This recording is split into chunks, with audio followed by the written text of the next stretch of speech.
At this rate, I'm going to need a new one of these covers, which actually has an Age of Sail ship on it. USS Independence, 1814. And why am I doing USS Independence? What has motivated me to come and discuss this wonderful vessel? And please note, she is a wonderful vessel. Well, honestly, she was on my list of key ships to talk about because she is not only the first US ship of the line that actually serves the US Navy. USS America gets given to the French, and she was Continental Navy anyway. Um, but she's also the first one Razee, or the only one Razee, and so she's a really cool ship to look at, and she has a really interesting history. And therefore I wanted to do her. But I wasn't going to do her until further into next year. And then, well, today is actually the 26th, and, what can I say? On the 24th, some people started talking about the War of 1812. And on the 25th, I woke up to a lot of messages of people going, can you respond to this? Can you respond to this? Can you respond to this? And the War of 1812 is it's a frigging mess of a war, let's be honest. It's an absolutely frigging mess of a war. There are lots of people who try and claim glorious things about it. American Revolution, Take Two, all sorts of fun things. But no, I call it Madison's folly.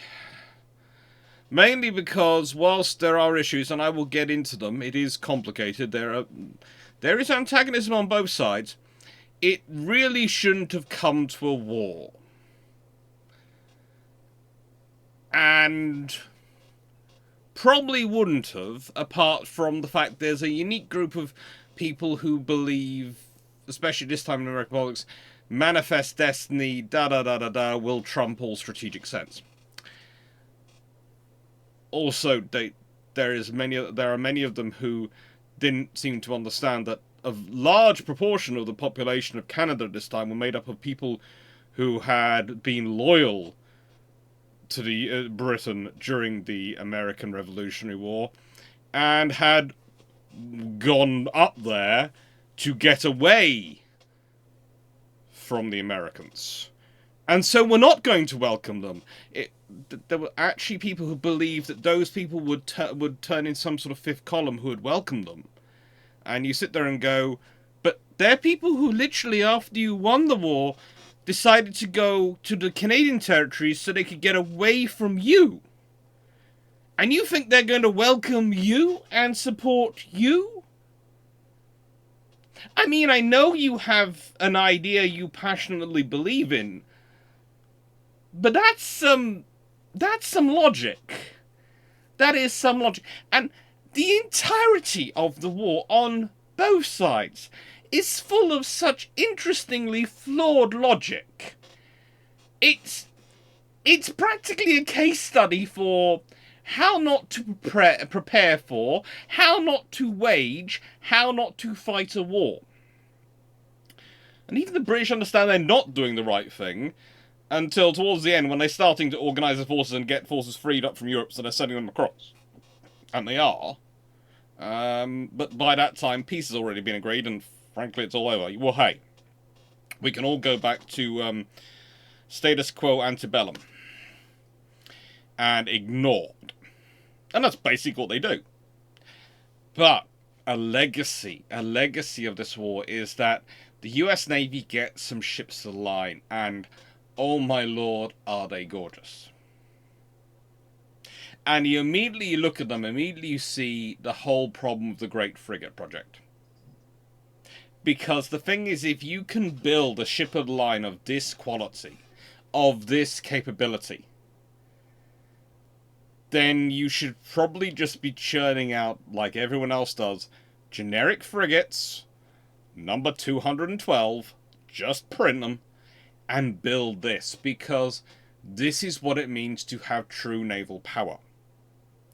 And one of the problems for the Americans at the beginning of the war, and especially, even when we're looking back, is that when you see the single ship actions, the American great frigates are really impressive ships. But when you think of them as aggregates of a fleet, they're really pointless ships, because the entirety of the way through the war, whenever there's a British ship of the line present, those frigates run away. They do not want to fight them. Why? They do not stand a chance in a fight with one of those things.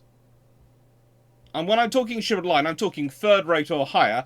Those are going to deliver a very heavy blow. And that's the problem for the Americans. They have ships which are great status in peacetime, for presence missions, and honestly, for doing long-range missions around the world, they're pretty darn good for showing the flag. But for wartime, you can't build enough of them to do all the frigate duties you need to do, because they cost so much more than regular frigates to build. And they can't fight ships of the line.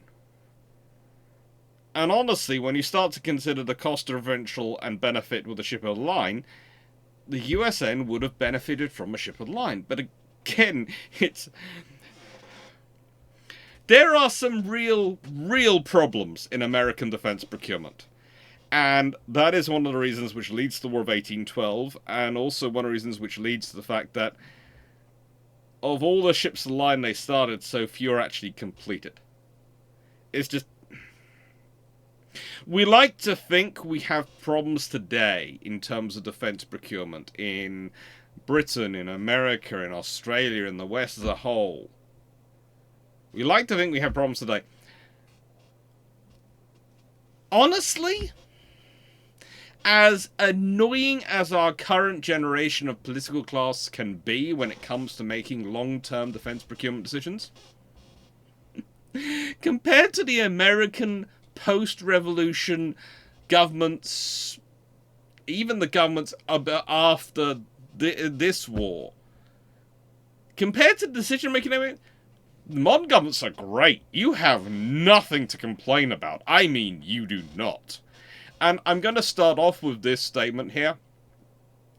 One of the problems that often comes across is when you're talking about this, you'll use America as shorthand for what you're discussing. You're talking about the American position.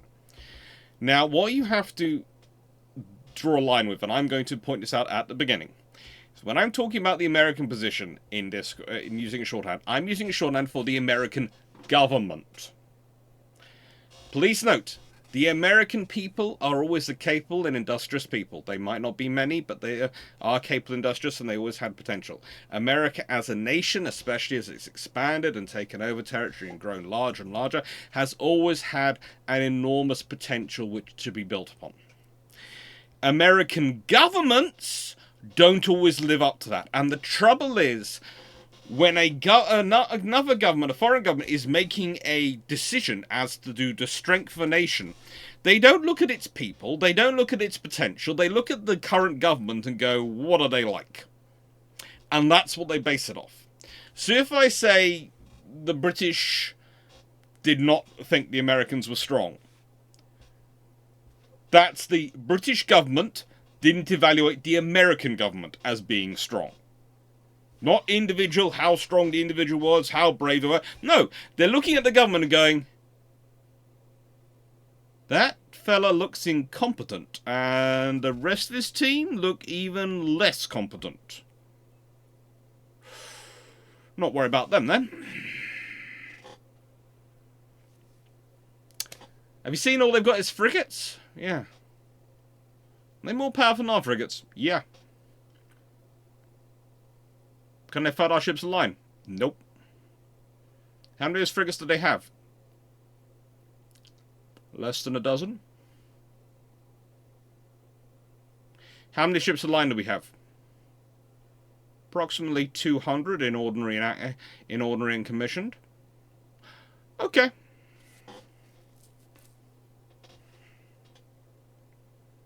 How many frigates do we have? and smaller. Approximately 300 in ordering commissioned. So yeah, that was the thing.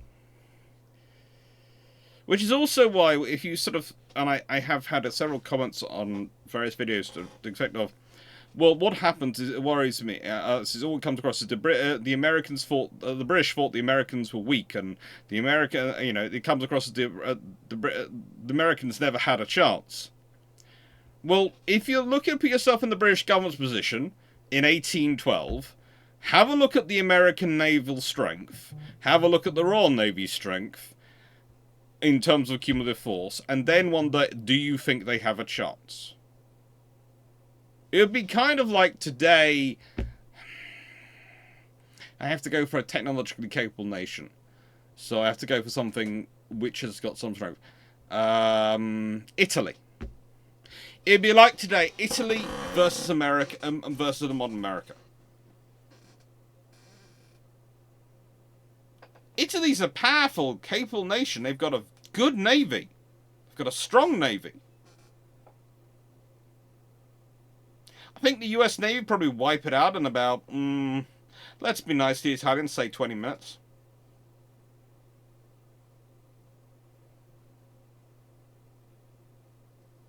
There is an order of magnitude difference. But that isn't me saying the Italian Navy is terrible or weak. That's me saying that the Americans are doing the naval superpower in the world at the moment. They have been for the last pretty much 70 odd years.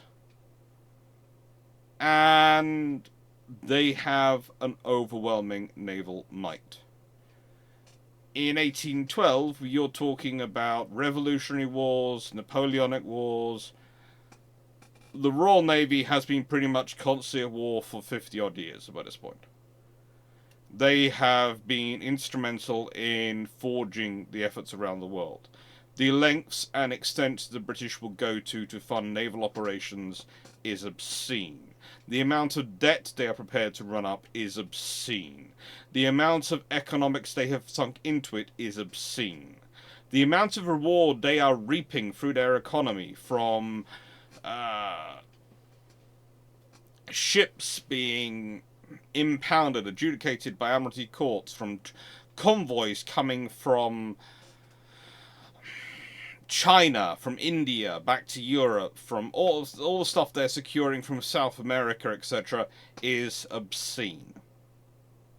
Okay? So that is what we're talking about.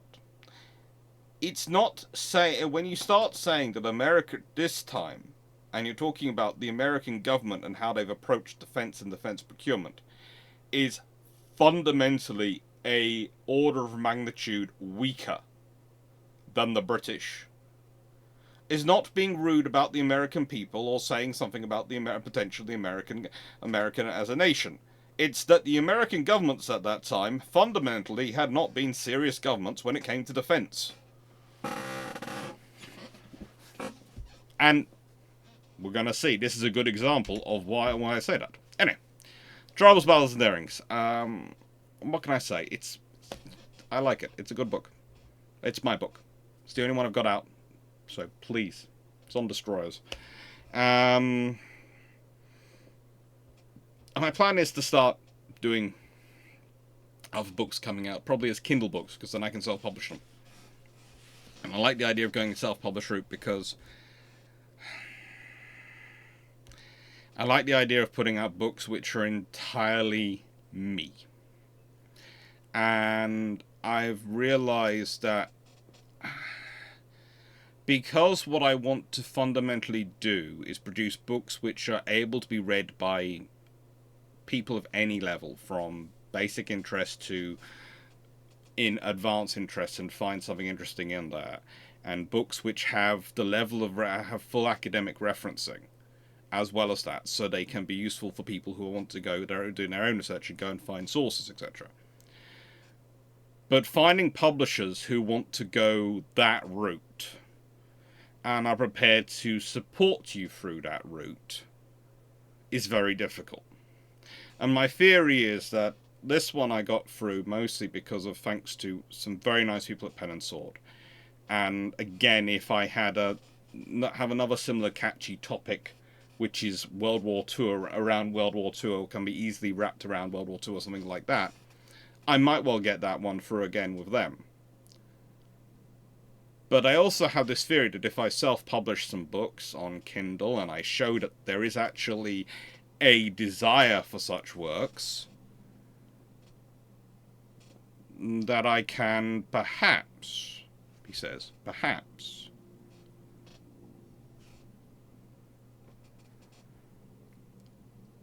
prove to other publishers that such a concept works.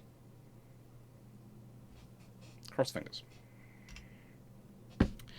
So, the War of 1812. So, I don't want to do a massive overview of the War of 1812, because I will spend... the entire video will turn into the War of 1812 rather than the USS Independence. But I do want to cover it a bit. So I want to go through some of the root causes and what that means for the strategy of it. So the first root cause we often point to is impressment. Well, there are some issues with the impressment. First off, the fact that there's the issues of naturalization, and the fact that the British government doesn't recognise it. That is a small problem. The British government, in the British government's view, if you're born in Britain, you are a British citizen, and therefore you can be subject to impressment. The Americans, of course, have the view of naturalization. But the trouble is, the Americans also don't provide documentation to go along with naturalization. So, yeah. Look, that is just the recipe for a nightmare. And guess what? The US Navy uses impressment as well. The fact it happens on a small scale, but some British personnel, British sailors, do get impressed into the US Naval Service. It's all fun, okay? The fact is, impressment really isn't used that often for the Royal Navy throughout the Napoleonic Wars. It's quite, especially when you're talking about crewing frigates. Because usually it's far more successful to get a volunteer on that. There's also, this becomes more complicated though, in terms of working out the numbers of who were impressed versus who were volunteers, is the number of people who, once they got aboard a ship, realised there was a bounty and a higher pay if you were a volunteer versus an impressed man, that would suddenly become volunteers. It's just amazing. And that, of course, causes all sorts of other issues. Now, you then have all sorts of issues going on in terms of trade in the Caribbean, mainly, in that the Americans managed to make a great amount of money by going, we're a neutral nation, and we can carry the goods from French colonies in the Caribbean to France. And so it's technically legal. They would literally take their goods to an American port, offload them, and reload them. And a few of them got even more brighter and worked out, hang on, there are no British people here to watch us doing this. We're just going to claim we've done it and have a piece of paper which says we visited the aforementioned port. Now, the thing is, both the British and the French did capture American merchant ships which decided to trade with the others. Basically, the British would hoover up anyone to try and trade with the French, because the rule was that they were blockading the French, and the French privateers would hoover up anyone trying to trade with the British ones. It's just fun. And actually, honestly, all these issues tried to be sorted out by what was known as the Monroe-Pinckney Treaty, which would have offered the US preferential trading rights and settled pretty much 99% of the issues with between Britain and America. However, it didn't moderate what was known as the 1756 rule, which was about who or not they were allowed to trade with, and only offered to exercise extreme caution and immediate and prompt redress with regard to impressment of Americans. Mainly because The small issue was how do you define an American? And it gets even more fun once you realise that some people, when they're impressed, claim to be Americans, even though they never set foot in American soil, to try and get out of being impressed. Because they heard it was a get out of jail free card. And at certain points, the British ask the Americans to give them a list of people who were impressed, and the Americans are going, it's tens of thousands, and they produce a list which is roughly 6,500 long and has duplicate names and all sorts of issues, including the fact that most of it was based on hearsay. They didn't actually have any proof because they didn't have documentation to back it up. It's just, yeah, the whole scenario of the impressment article debate and the whole Caribbean scenario is an ongoing issue. Then we have the issue with Native Americans or indigenous peoples, and the fact that the British were trading guns with them. This is often a big thing. It's the reason for the Americans to go to war. However, it's often presented that the British were giving them guns. In return, the natives tended to give those British people who gave them guns furs. Most people giving them guns were merchants. Then they were getting gifts of furs in return that they would then sell back in the UK.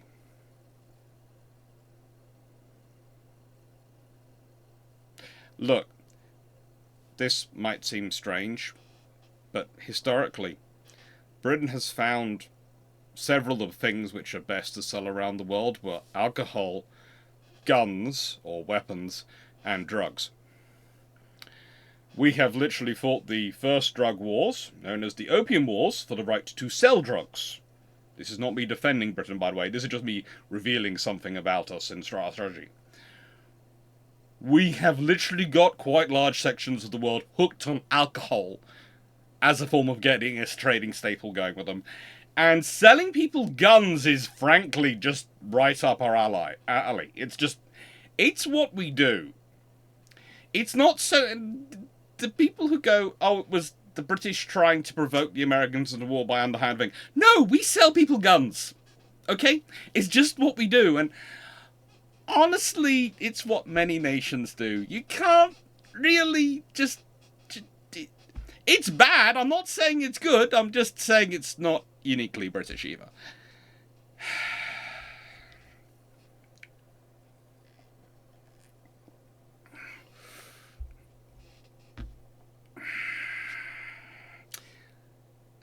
But that's not where things stop. There's also, of course, Canada.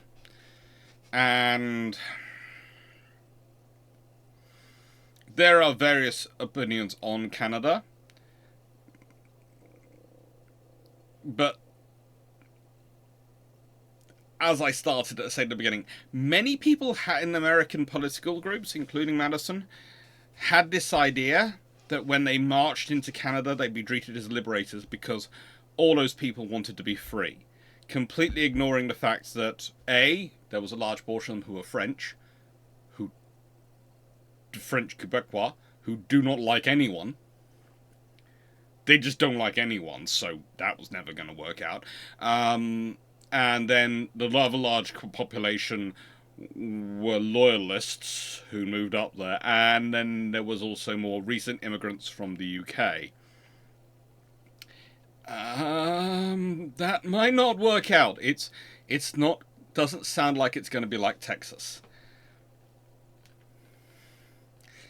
And then we also have the fact that the Americans have some internal political stuff which is going on, which is one of the reasons why they are so poorly prepared for war, because some people have had many bright ideas about defense procurement, including that you can replace the entire US Navy with rowboats which have individual cannon on them that can be carried to where you need them by horse and carriage. I kid you not. For this reason, one of the perennial problems you have in negotiations between Britain and America is that Britain fundamentally doesn't take America seriously as a military power. They take them seriously as an economic power. They're doing great guns. They've managed to grow from 250,000 tons of Atlantic trade to almost 1,000,000 tons of Atlantic trade. They have a huge number of ships plying about. That they are great economically, and the equivalent papers of the Daily Mail at the time are, of course, whipping up fear of America at this time, and that sometimes uses the thing of, look, the British were really scared of the Americans growing. No, they're not. It's in the nicest way. You have papers like that. Does it really reflect a large population, a section of population being scared? Probably not. Worried about it? Maybe, but unlikely. On the order of priorities, France and Spain are a little bit higher up the risk registers. Russia, all the events going on in the Napoleonic Wars really are far, far higher up. It's kind of a case of bringing in the Americans as a sort of occasional, theoretical bogeyman is just looked at as going, and you're ignoring the French at this point. Why? So the thing is, they have respect for America as economic power. It's annoying them because they're going around various trading issues and causing problems that way. And that also does bring in press, because sometimes what the British would do is, if they found a merchant vessel which they could, to their mind, prove had done the naughty trade with the Caribbean colonies of the French and gone to places it wasn't supposed to, and then they take an Admiralty Court. While they look in Admiralty Court, they look at the crew and they go, well, hang on. It is estimated of the 70,000 American merchant sailors, 23,000 were British at one point in their trade. So the British turning around and going, we think you're British. We're therefore going to impress you instead of putting you in jail for this. At which point, quite a lot of those then sailors would turn around and suddenly become volunteers, because again, volunteering. But it's a wonderful, wonderful scenario of so many different strands that people draw on to go, it's because of this reason or that reason the war happens, when actually, in the end, ultimately, it's a whole maelstrom of reasons which lead up to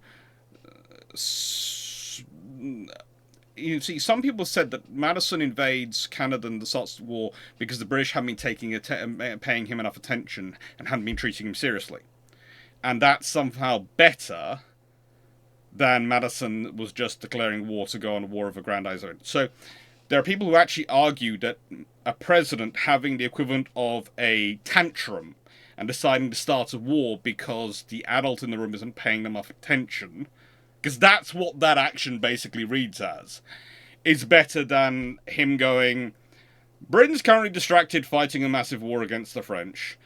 Most of their forces out here, they've got decent leaders trying to compensate for it, but mostly they've got their C team and D team out here. It's the equivalent of the US Coast Guard today, probably, in terms of the firepower of their individual ship, the vast majority of their ships. We have this long dream of a unified America. One state, one nation, under God. Let's go for it. I'd say that sounds more reasonable. And always has sounded more reasonable. All the other reasons are good. All the other issues going on, they are good reasons for war. They need to be settled. And the Americans weren't happy with that proposal from 1806, so yeah, 6 years later, let's go to war. But saying you're going to war and invading other countries for attention, because they're not paying you enough attention, that sounds a little immature. And even more wasteful. And much as predicted. In the first few months of the war, when the Americans, especially the American land forces, run into a lot of trouble in Canada, because it turns out the Canadian population, A, is not keen on being invaded, and B, are continuing their long history of Canada, for such a nation which projects itself as being so peaceful and nice around the world, turns out to be pretty nasty when it comes to warfighting, okay? They just are. They're just really, really not nice when it comes to warfighting. They have no qualms. For them, there is peacetime when they are friendly and lovely, and then there's wartime where all the rules about where they are allowed to hit you are inverted. And they will, instead of being specifically going, can't hit those areas, those are the areas and the very things they are targeting. On you, on everyone around you. They are very effective at it. At sea, the US Navy does really well because whilst their big frigates, their great frigates, are coming up against the regular British frigates, they're more powerful than them. They're tougher built than them. They're not built like ships of the line, but they're still built stronger than a regular frigate. They're heavily armed for a frigate. They are powerful vessels. And this continues right up until, we have enough ships of the line. Very quickly they turn up, and very quickly the US Navy starts to be blockaded. And one of the interesting debates you get into with a blockade of the American coast is some people think, well, you're talking about a blockade of the entire continental coast? No. Let's be honest, considering Maine and how quickly that becomes British, under British control, a blockade of the entire coast is not really necessary. There are sufficiently large chunks of the American population who do not want this war, and are not keen on the idea of war, that frankly, the British don't need to blockade everywhere. There is the fact that for some of the blockading ports they're blockading, especially, for example, the Boston area, the Royal Navy ships are actually sometimes going off blockade, going down the coast, stopping outside certain ports, sending boats in and buying fresh fruit and vegetables. Just buying it from the people they are supposedly blockading. And those people are happy to sell it to the British. They take their money very happily.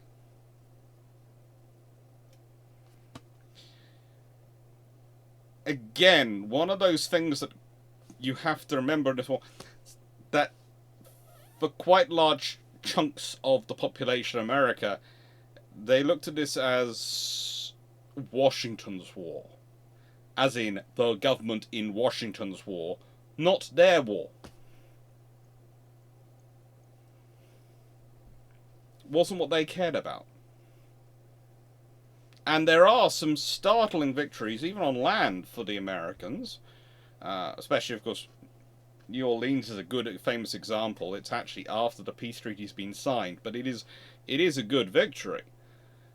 If the British had been following up with the secondary forces which were planned to come along, then I'm not sure if they'd have won the second time, but we'll leave that to one side. That doesn't really matter. And of course the British, those people who actually have heard of the War of 1812, tend to talk about the fact that the reason the White House is white is to cover up where we burnt it. And the reason we managed to do that, by the way, was because the primary defence was supposed to be those boats with cannon on, deployed by horse and carriage. Can't think why that didn't work. Okay. Look, we can all be very glad for America and the world today that the American defence policy has moved on to something a lot better than that. But no, the War of 1812 is a mess. And at some point, not long after it begins, someone has a brainwave and realises, oh, frigate, we've only got frigates. And that's where some USN ships of the line come in. Now, I haven't listed here the Continental Navy ones because, as I've written, and as I've said already, USS America was given to France upon launching in 1782.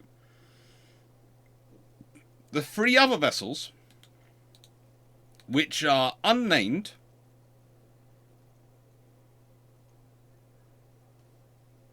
we have no idea. They just never happened. You then had the Columbus class, which were all planned in 1800.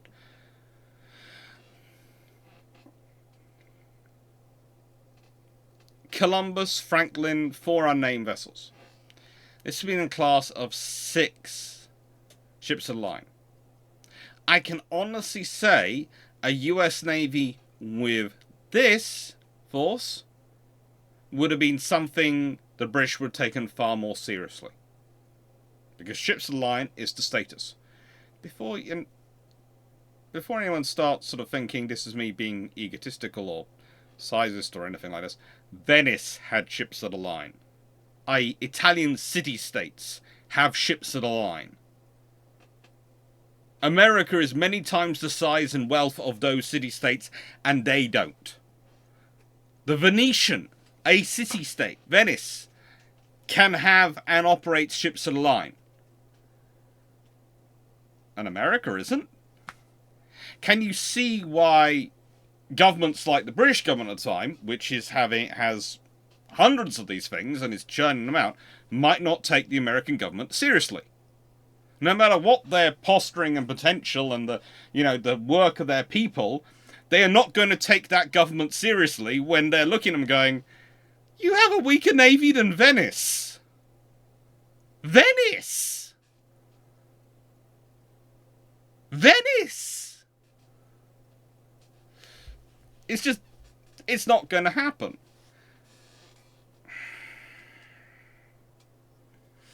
Then come the Independence class, and these are truly important ships.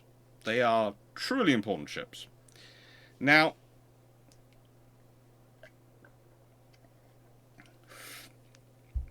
I get into fun with the Independence class because, and this is one reason why I'm doing Independence, because I always call them third rates because they are pissed for, as far as I can see from their plans and designs, for 74 guns, roughly. There does seem to be some differential between some of the individual ships, in that the hull's pierced. And then they have more guns up on their top deck, but those are carronades. But they carry 90 guns. And then you have, for each of the ships, they sometimes list the things differently. And Independence itself, I'll be getting into, is listed as always having 90 guns. But just because you have 90 32-pounders, there is a range of different options for a 32-pounder. It can be a long gun, it can be a standard cannon, medium cannon, it can be a carronade. What kind of 32-pounder is it?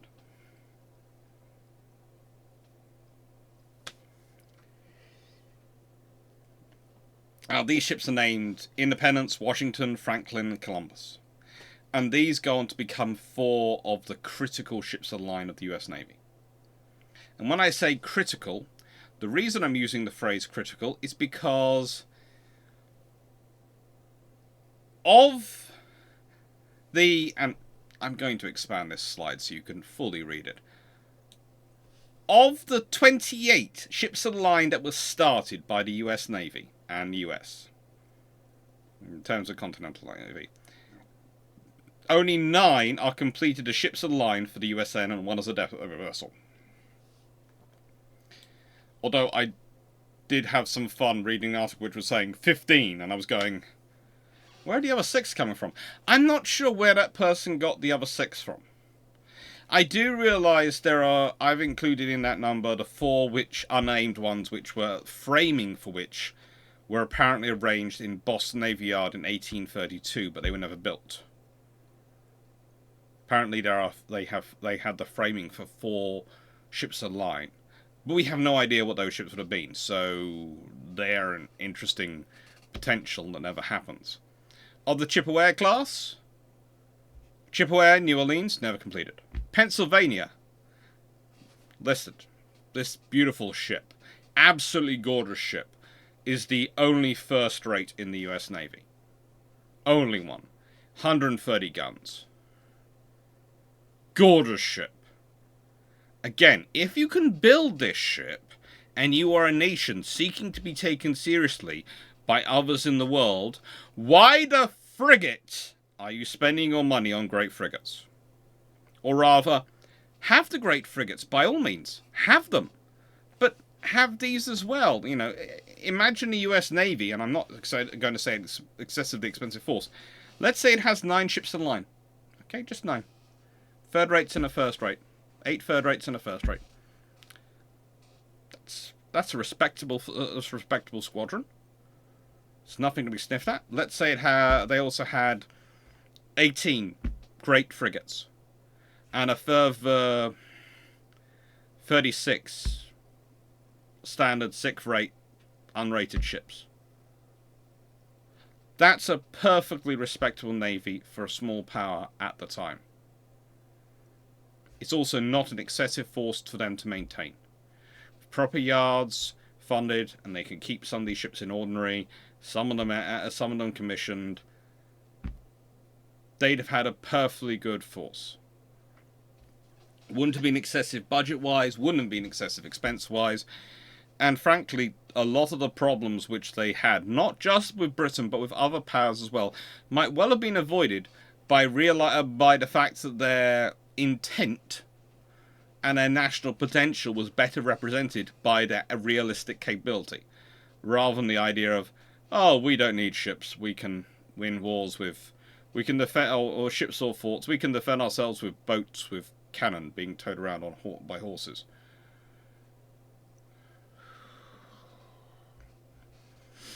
And then we have the Delaware class, where Delaware, Vermont, both completed as planned. They're more third rates, really. New Hampshire, which is launched the depot ship. Virginia's never launched, and New York is burnt on the ways in 1861. And then Ohio and North Carolina.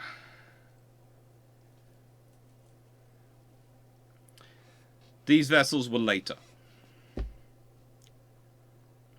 You can tell which were pretty much laid down and when they were laid down as. And you can also look at the sheer time it takes to complete some of these ships. Sheer time.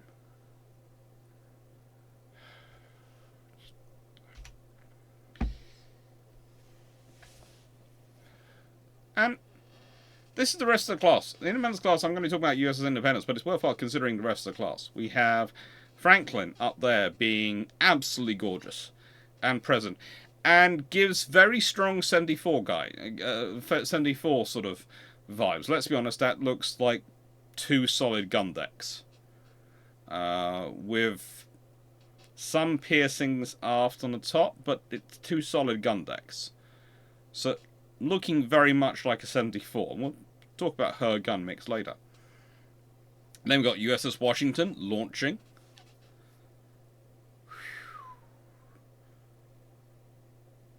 A covered slipway for construction.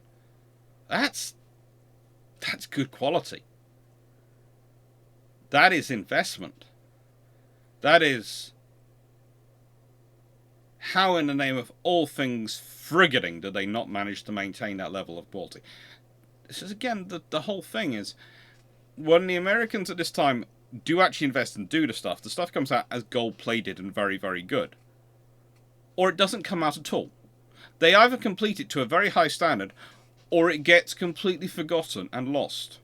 And you can see that when you look at the sail plan of Columbus here. That's an exceptionally good sail plan. It is going to maximize each sail's ability to draw the maximum energy of wind. It's just, it's good, solid work. It's good capabilities. They have all the potential. They have all the potential. But they don't. But they do have USS Independence. And she is gorgeous. So, she launches on 22nd of June 1814 and is rapidly armed. I mean, rapidly armed. They very quickly try and get her armed, but they don't take her to sea. Why? Because, like the USS Constitution, which is also in Boston at the time, they know sitting outside of the harbour is a blockading squadron from the Royal Navy. And the Royal Navy knew that independence was coming. They knew she was being built. There is all sorts of information about ideas about where they got that information, but considering one of the places they like to stop and get vegetables and fruit was not that far away from Boston, honestly, I'm fairly certain the squadron heard it from there. Anyway, by the point at which she launched, the squadron outside consisted of about 3, sometimes as many as 5 74-gun third-rate ships of the line, and the 98-gun HMS Boyne. Oh yeah. Lovely little ship. She'd only been launched in 1810, and pretty much this was her first proper commissioning. She, prior to being part of this blockading group, had backed up Caledonia against Romulus of Toulon. But, you know, she was now outside Boston, being a full second-rate ship of the line and flagship, doing her duty. The Americans decided that, frankly, they liked their ships, and as good as they were, taking them out into those odds were not good. There were also a few frigates as well, and other things out there. It was basically the Royal Navy having enough force out there to make short work of anything. And that's one of the interesting things when you look at the blockading forces the British are starting to put in place towards the end of the war and the war. In that, where they need to have stronger forces, they have stronger forces. And where they can get away with a single frigate, they do. Now, interesting enough, they had started to have experience of blockading long sections of coast and how to monitor them. They'd of course had that fun dealing with them, dealing with blockading Europe. If you consider the number of battles which take place in the sort of Trafalgar area over the centuries, you realise that's because that's a key point for ships doing Atlantic trade and moving across the Atlantic, or so going across the Atlantic, to come in and gather thanks to the currents and winds.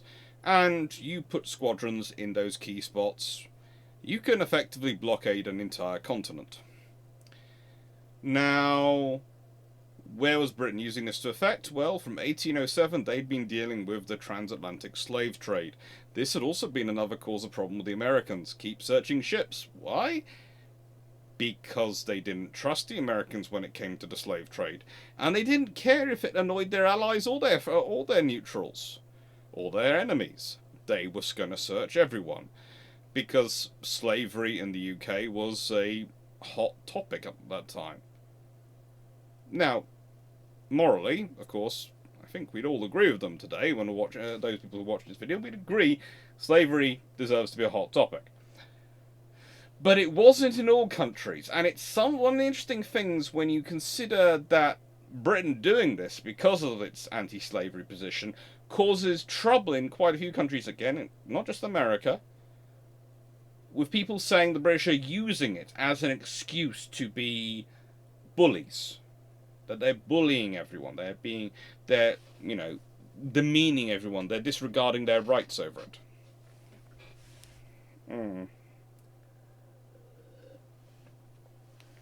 Myself, I think it's a roughly 50-50. I think the British were using it to an occasion because it was useful, especially in the context of the wider blockade of Europe, etc., and Napoleonic continental, because it gave them a reason to search ships, which they felt was suspicious.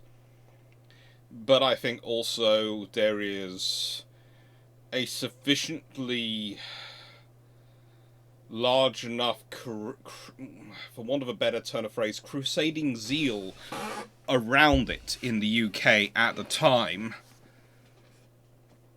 that it is also honestly motivated as well. It's an interesting subject. But this is the Independence that she launched. She's an impressive vessel. She's a really impressive vessel.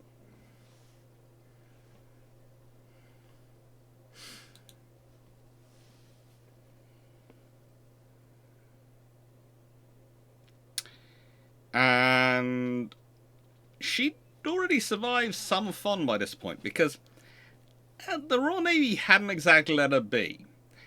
This is HMS Nymph, rather HMS Nymph's Marines. HMS Nymph was a frigate, and she conducted a raid, managed to get hold of a sloop inside the harbour, which the boarding parties, their sailors and marines, set a fire, turning it into a fire ship, and launched it at the completing USS Independence. Again, think about this. They actually had timelines of when she was coming out, where she was parked, where she was going to be. Good enough detail they could launch a vessel at her at night.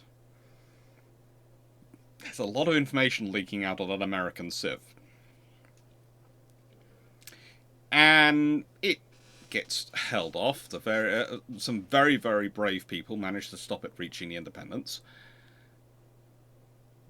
But the fact is, it's carried out. It's the classic British style to dealing with problems. Destroy it before it becomes a problem. If it's a burning, charred wreck on the bottom of the harbour, it's not exactly a problem they're going to have to deal with anymore, and they can go back to a single third rate and or a Razee and some fifth rates doing the blockade, because all that's in there is the Constitution, old Ironsides, a brave ship, a broad ship, but not as much problem as 74, which is packing 90 guns. Speaking of those 90 guns, and this is her sail plan. Again, look at the quality of the sail plan. Look at it's a gorgeous ship. Right, so there's a debate over whether it's cumulative tons or tons burthen. Ships in line and ships in this period are usually discussed as in tons burthen, so that's what I'm going with. Okay, I'm going with tons burthen. Now, length. Again, this is pretty much what we'd expect from a ship of line time, but it's good form. She's got a good, nice lines. She's a well-built, well-designed ship. I would say, interestingly enough, there are some various commentators about where the ideas come from the designs. Once you start looking at the lines of the American ships, they are British. Now, they are what I would consider American interpretations, especially the third rates, of the British interpretations of the French original third rate 74 design. Because you have to remember, the 74 starts off as a French design, which the British capture, like the look of, adapt to the British needs of global operations, so make it slightly fatter, so it can carry more stores and, more stable for longer routes. It'll be not as higher faster sailing speed, but it will be more stable. It's more likely to be able to fight once it gets to the other side of the ocean, and once you copper bottom it, frankly, the sailing speed advantage of the theoretical one of the French versus the British one disappears quite quickly anyway. Then this is sort of an American version of that. And there's also, with the Independence class, and this is one of the really cool stories. I don't know how true this is, and I don't want to go and look into whether it's true or not. I just enjoy the story, okay? So I'm putting this in there. It's a story. I have no idea as to its veracity in terms of historical terms, but I do this sometimes in this channel. I can do this historian because I'm prefacing it, so I can I just like this story and I like it so much, I don't want to go and look in to find out whether it's right or wrong. But prior to the American Revolutionary War, the Admiralty, of course, had done some surveys of American forests. You know this. And they left their Admiralty marks on certain trees which they thought might be good for shipbuilding. When the American Navy is putting together the build plan for these ships, they actually find other trees which have those markings on, agree with the sort of the naval surveyors in terms of the quality of these trees, and those are the ones they fell. So a large proportion of the trees that are used to build these ships were trees which were originally marked by the British Admiralty's contractors for Royal Navy ships.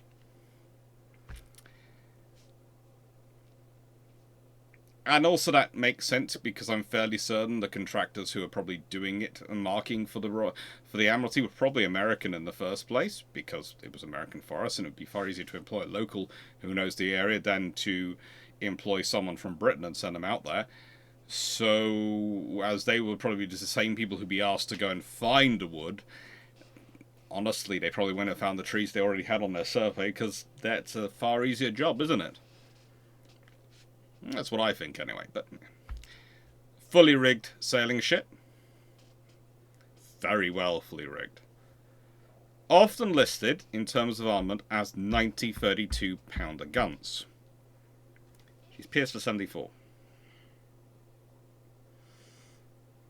Pierced for 74 is, you know, you look at it, she's pierced for, a hull's pierced for 74. And if we consider her sisters, the reality is US Industrial Base, and the reality is Naval Architecture time, it seems unlikely to have been so straightforward. In fact, I would say Franklin, for me, is the more likely model. She had 30 long 32-pounder guns, 32 medium 32-pounder guns, and 24 32-pounder carronades. Again, pierced for 74, carries 86. I would say if I was a betting man, or inclined to bet on the subject, I would reckon that she had a lower decker long 32-pounders, a upper deck of sort of main deck of mediums, sort of upper gun deck, lower gun deck of long 32s, upper gun deck of medium 32s, and then on the top deck, sort of that sort of area, sort of forward in the forecastle and aft. The remainder would be carronades. That is my very strong suspicion. There is the possibility that she does have entirely 90 long 32-pounders. But I'm very doubtful of that, because A, that's incredibly expensive, B, that's incredibly crew expensive, and I would expect to see a larger crew than that. Because once you start to think about ship handling and needing personnel for other things on a ship, if you're telling me you have 90 guns which require a crew of roughly 12 to maneuver and support them, 790 doesn't seem enough. Once you sort of get into the sort of people running powder and shot for them, etc., and helping to maneuver them, and the sheer number of people you need to maneuver those guns around. Yeah, 790 doesn't seem enough, if it is all the longest, biggest gun. But when you consider these require far less personnel than this does, 790 makes sense. Okay, so that's my instinct. And I've also have to say that some of the websites which I've seen, especially because I try and keep on with books and the websites, and even some of the websites which I would expect to be tremendously right, include one of the ones which listed, and it's disturbing, said that this was one of the 15 US ships of the line built for the US Navy.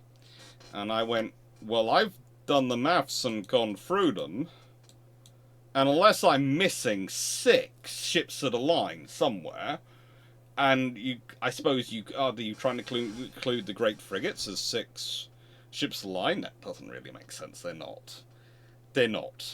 I can only make it 9. But I've got 28 started. But there again, that particular article also ends with the fact that the reason more ships of the line weren't built was because the age of steam came, and therefore ships of the line were no longer of use. And I was sort of thinking, hang on, the first steam battleships were converted ships of the line, so that's wrong as well. Okay, that's just. Oh, that's a whole bunch of. Oh, who did you get to write this?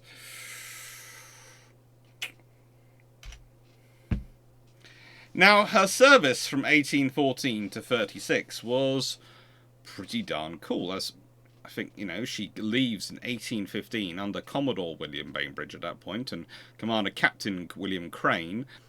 She leads a squadron from Boston in July 1815 to deal with the Barbary States. Peace had already, of course, been slightly enforced by this time by Stephen de Canteur, but independence arrives in the Mediterranean, and she leads what can be only described as a very impressive show of the America's new naval might. Around the Barbary ports in a kind of, okay, you got defeated by them, we're now here. We're bigger, we're meaner, and we're even cuter. I decided that was a better course of phraseology because my cousins might be watching this. You can insert what I was actually going to say there.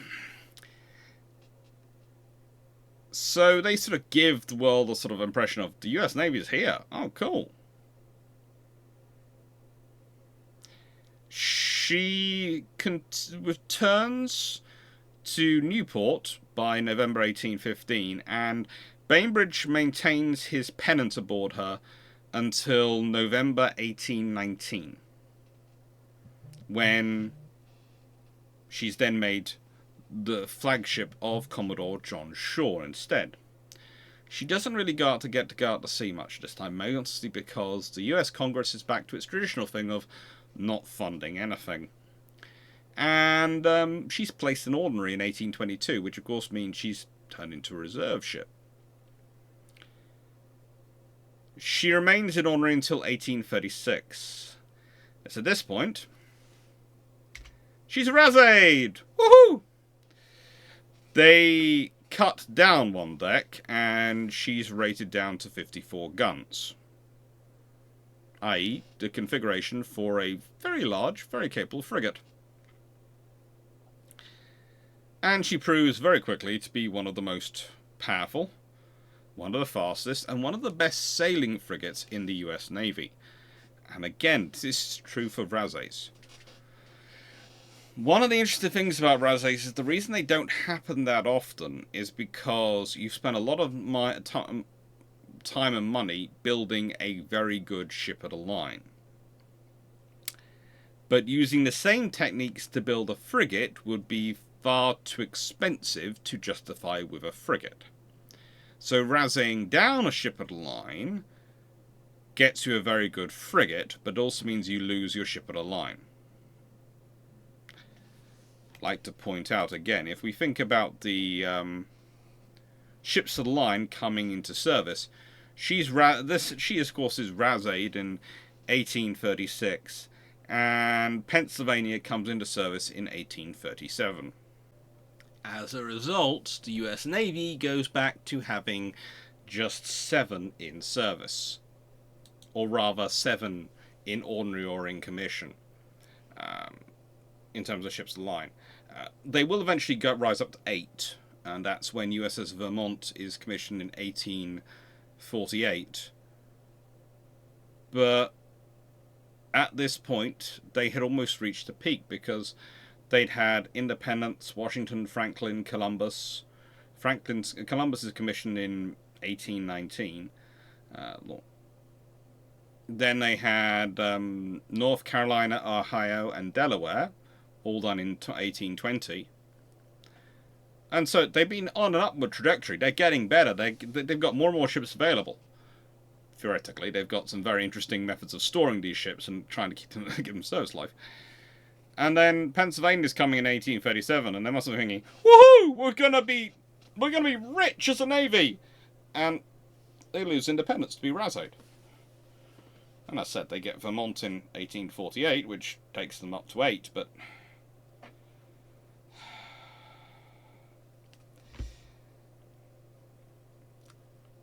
for the US Navy, having a very good frigate, that's nice. And she is a good frigate, and I'll be talking about her career as we go on.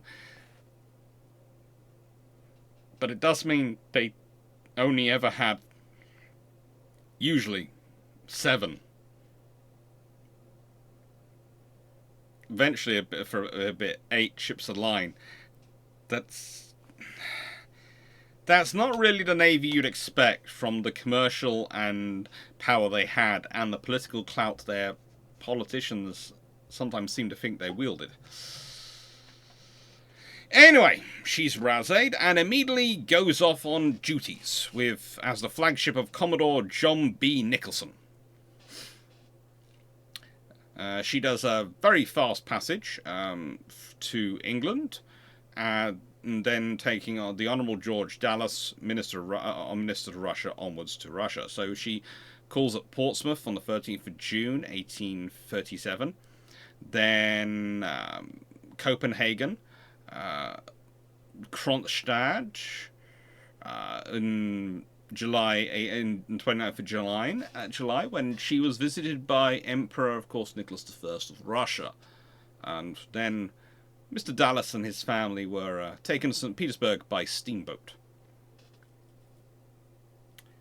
They got the courtesies and diplomacy out the way with the Russian government, and then departed Kronstadt in August 1837, bound for Rio de Janeiro, where she became flagship of the American Brazil Squadron, there to guard their commerce on the South America. She carried out this duty till 1839. At this point, Nicholson decided that he was going to try and mediate the war between France and Argentina. Yeah, it happened. But, as he reported in April 39, I volunteered, as I conceived it a duty I owe to my country, as well as to all neutrals, to endeavour to get peace restored, that commerce should be allowed to take its usual course. In accordance with the feelings of humanity at least, I hope my endeavours will be improved by the department. I see no probable termination of this war and the blockade, which is so injurious to commerce of all nations, because for some reason the French and the Argentines both laughed at him. They did. They took his offer seriously, but they both thought it was, in the nicest way, they're both looking and going, and your right to propose armistice and mediation is, I am the captain of a neutral warship.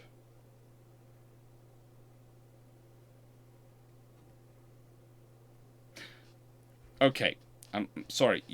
The Royal Navy might be able to get away with this at this time, because the Royal Navy's captains have the fact that they are from the Royal Navy, which is the world's largest navy at this point, behind them. That does tend to help. You're not even doing this on commission and instruction of your own government, you're just doing this off your own back. Yeah. Anyway, she returns to New York in 1840. She's put in ordinary till 1842, when she becomes the flagship of Commodore Charles Stewart, in charge of the Home Squadron. She basically continued as his flagship while being laid up in ordinary till roughly 1845. Then the Mexican War comes on and she gets recommissioned. August 1846, she departs Boston for the coast of California. She entered Monterey Bay on 22nd of January 1847, becoming the flagship of Commodore William Shubrick, who commanded the Pacific Squadron. She assisted in the blockade of the Mexican coast, capturing the Correro and a launch on the 16th of May 1847. She was present at the capture of the Guyamas, landed sailors and marines to occupy Mazatlan in November 1847. She cruised to Hawaii, arriving at Hilo on the 12th of August 1848.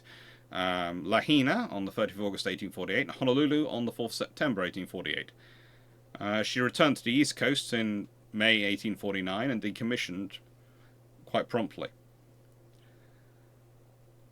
She was recommissioned in July 1849 and sent to the Mediterranean Pacific. She departed under the command of Captain Thomas Conover to serve as flagship of the Mediterranean Squadron under Commodore Charles Morgan. She was the first US warship to show the flag at Spezia, Italy, in May 1850, to what was an enthusiastic welcome from the Italians. Mostly because they're going, woo, something new. And she returned to Norfolk in June 1852 and was again placed in ordinary. She recommissioned in September 1854 and was sent to serve as flagship of the Pacific Squadron under Commodore William Mervyn. She arrived at Valparaiso in February 1855, and then would cruise to San Francisco, west to Hawaii, and then back to Valparaiso. Um, she entered Mare Naval Yard, an island naval yard, in October 1857, and she was transferred to the role of receiving ship there until she was decommissioned in November 1912. She's struck from the Navy list in 1913, and by this point, she looks like this. Not this, and certainly not this glorious beast. I hate humanity sometimes. I can understand using it as such, but it wounds me. She didn't manage to leave Mare Island until 1914. She's towed to the Union Iron Works, then in San Francisco. Then in March 1915, she shifted to Hunters Point, remained there for a week. They started to make some repairs, and they were planning to use her potentially as a restaurant for the Panama Pacific International Exposition. But the expedition authorities didn't grant a permit, so that doesn't go ahead. So therefore, pig iron and ballast is removed from her hold. The valuable hardwood salvaged from her orlop and deck knees. And in September 1915, in a case of what I can only call historical vandalism of the First Order, she's burnt at Hunters Point mudflats to recover her metal fittings. The first commissioned ship of the line of the US Navy. The only Razee ship of the line they ever had. A vessel which I have listed off her accomplishments and deeds, and they burnt her for her metal fittings. Humanity. It's fun.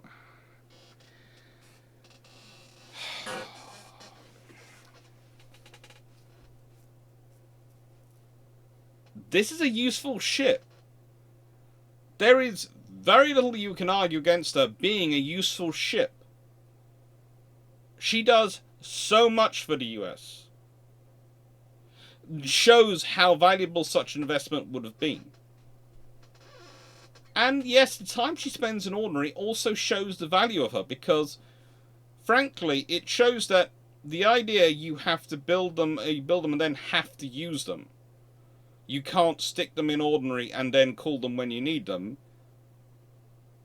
is stupid. Yes, it's a major commitment of funds. Yes, it's a major commitment of effort. Yes, it requires you to actually do some long-term thinking.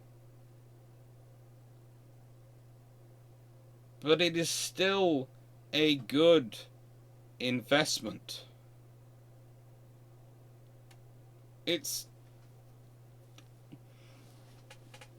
I will not say such a statement as the War of 1812 doesn't happen if the Americans have a USS Independence and her sisters in service prior to the war. I will not say that. Because that's a lie, because no one knows. It could have still happened. It could have still had the weird levels of communication. It could still have had all the various disparate issues which lead to Madison thinking he can both solve all the issues and score great honor for the United States by launching a war of aggression, because that is what it is, okay? When people try and say other things, I sit there and I always give them the example of Japan in 1941. You can argue that I quite easily make the case that America was antagonizing Japan greatly over various issues. Greatly over various issues. And rightly so, you can argue. But you still can't argue that Japan is not the one who declares war and starts the war with the Americans. Because they do. And it's the same with the War of 1812. It's the Americans who started. You can argue there is blame to go around on both sides for giving cause to the war. Yes. Your personal view will decide of who the blame rests Most of them. Mine is 50-50, frankly, but, you know, go with what you will. It doesn't really matter to me. But the Americans started, so therefore they're the aggressors. That's it. But the thing is, if they'd had these ships,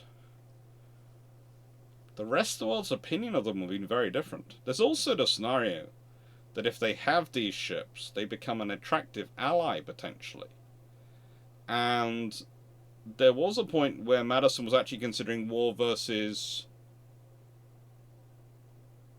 France rather than versus Britain.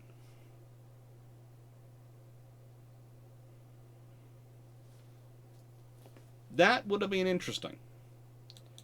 I think if the Americans had joined the war against France, there are some intriguing possibilities of what might happen.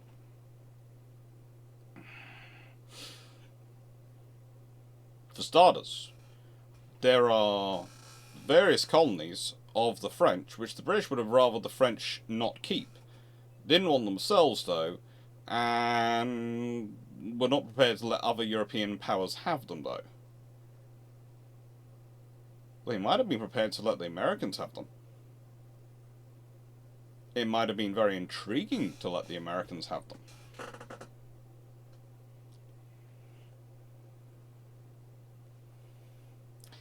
But we'll never know. The thing is, having ships of the line, like having a modern navy, like investing in any form of defense, is good for showing your seriousness as a nation. And yes, people can go, well, you know, your economic status, still these things, they show your seriousness as a nation. They do. But the thing is, when you're talking about international relations, you need hard power to back up your soft power. You need the ability to deliver.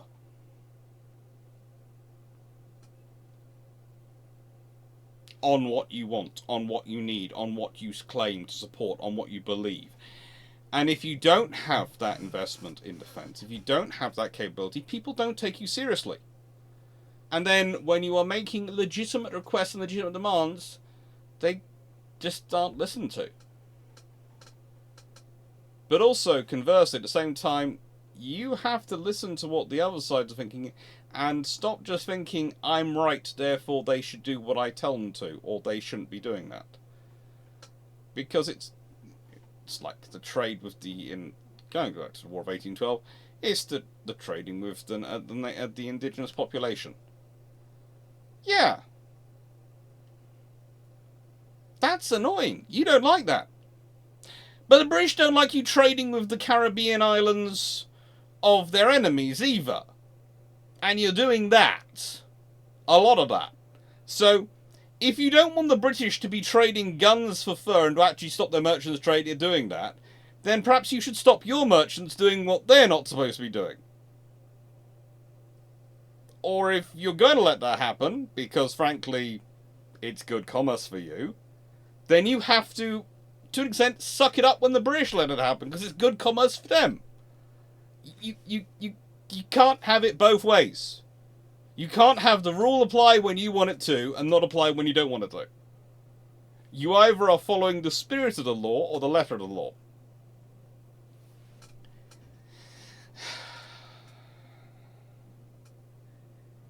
And I'd say, fundamentally, the really big thing that would change in all this scenario, if America had the ships of the line, is confidence. Because one of the things all their governments realise is they don't have those ships. They don't have those accoutrements of being a nation state, of a powerful, even a moderately powerful nation state. And so that gives them, to an extent, a belligerence or an... From a certain perspective, it's an inferiority complex, where they're looking for slights, looking for problems, looking for reasons to be upset, because they're expecting people to do it, because they don't have this. And they don't have this because, well, you have the fact that they cancelled the ones which were going along with America in 1777, and then they cancelled the Columbus class mostly in 1800. And if you think about that, if they had the Columbus class, they'd have had ships of the line for 12 years. They'd have gone into this war, the War of 1812, with 6 ships of the line. Fairly decent ones. And considering how quickly they build the 4 Independence class, they could have rapidly ended up with 10. And that's going to require a far bigger commitment from the Royal Navy than the great frigates do. Anyway, I hope you enjoyed this little discussion. I realise I spent more time on the USA on the 1812 war than I really wanted to, but I think that's a lot of context you needed around the Independence class. Because they are built, they basically start crash building because of the War of 1812. Because the moment it happens, people realise, oh, frigate! We've only got frigates. The fact, though, that some sources do write about these as 90-gun frigates does make me giggle. Because they're ships of the line. And there's a difference between a frigate and a ship of the line. One's built fleet of sail, and the other shore of wave. To use an old poem. Thank you very much for watching. Hope you enjoyed. Take care.